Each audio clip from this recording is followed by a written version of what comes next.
Hey everyone! Thank you guys so much for tuning in to another video. Seriously, thank you. If we haven't met before, hey, I'm Emma. It's very nice to meet you. And I normally work with some awesome kids over at the Homework Club, but today I got a riddle for you. So are you ready? Where can you find towns, cities, shops, but no people? All right, I'll let you guys think about it and we'll come back to it at the end of our video. Let's move on to our positive tip or our positive action. Today's positive action is all about our resources. So what does that mean and what are our resources? So our resources are things like time, money, possessions, or our things, our thoughts, our actions, and our feelings. So these are all things that make us who we are, all things that are unique to each individual person. So I would like to challenge you. So all the words I just said, I'll say them again for you. Time, money, possession or things, talents, thoughts, action, and feelings. I want you to make a little list of all those things, but a list specifically for you. So I want you to be honest with yourself. Do some positive self-reflection. See what's going on. Maybe you're really good at managing your money, but you need help on managing your time. So things like that. Once we're aware of our weaknesses, we can turn them into strengths. And why not be the best version of ourselves, right? So now that we've talked about our positive action and our positive tip, let's get on to our Magic Treehouse book. So if you guys last remember, we left off at the end of chapter 1. Jack and Annie were just about to blast off or spin out. I don't know what the magic treehouse does. I think it spins. It spins and transports itself to wherever it's going. It's going to Egypt. So we are waiting to see what's happening in ancient Egypt. So we're on chapter 2 and it is called, Oh Man, Mummies. Jack and Annie looked at the window.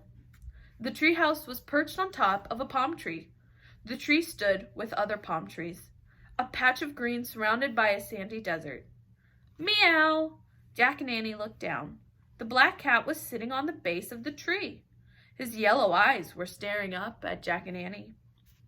Hi! Annie shouted. Shh! Said Jack. Someone might hear you. In the middle of the desert, said Annie. The black cat stood and began walking around the tree. Come back, called Annie. She leaned out the window to see what the cat was doing and where he was going.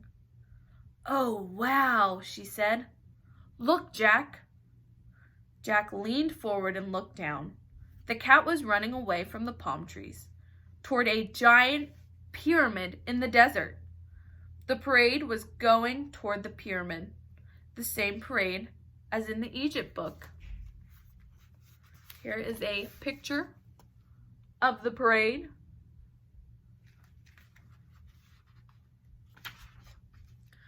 It's the picture from the book, said Jack. What are those people doing? Asked Annie. Jack looked down at the Egypt book. He read the words under the picture. When a royal person died, a grand funeral procession took place. Family, servants, and mourners followed the coffin. The coffin was called a sarcophagus. It was pulled on a sled by 4 oxen. It's an Egyptian funeral, said Jack. The box is called a sorrow. Forget it. He looked out the window again. Oxen, sled, Egyptians, black cat. All were moving in a slow, dreamy way. I'd better take some notes about this, said Jack. He reached into his backpack and pulled out his notebook. Jack always kept notes. Wait, said Jack, and he wrote, coffins called sarcophagus. We'd better hurry, said Annie, if we want to see the mummy. She started down the rope ladder. Jack looked up from his notebook. Mummy? He said. There's probably a mummy in that gold box, Annie called up. We're in ancient Egypt, remember? Jack loved mummies. He put down his pencil. Goodbye, Jack, called Annie. Wait, Jack called. Mummies! Annie shouted. "Oh man," said Jack weakly. "Mummies." She sure knew how to get him. Jack shoved his notebook and the Egypt book in his backpack. Then he started down the ladder. When he got to the ground, he and Annie took off across the sand. But they ran. A strange thing happened. The closer they got to the parade, the harder it was to see it. Then, suddenly, it was gone. The strange parade had disappeared, vanished. But the great stone pyramid was still there, towering above them. Panting, Jack looked around. What had happened? Where'd the people go? The oxen, the gold box, the cat? They're gone, said Annie. Where did they go? Said Jack. Maybe they were ghosts, said Annie. Don't be silly. There's no such thing as ghosts, said Jack. It must have been a mirage. A what? A mirage. It happens in the desert all the time, said Jack. It looks like something's there, but it turns out to just be the sunlight reflecting through heat. How could sunlight look like people, a mummy, a box, and a bunch of crows? Said Annie. Jack frowned. Ghosts, she said. No way, said Jack. Look, Annie pointed at the pyramid. Near the base was a sleek black cat. He was standing alone, and he was staring at Jack and Annie. He's no mirage, said Annie. The cat started to slink away. He walked along the base of the pyramid and slid around a corner. Where's he going? Said Jack. Let's find out, said Annie. They dashed around a corner just in time to see the cat disappear through a hole in the pyramid.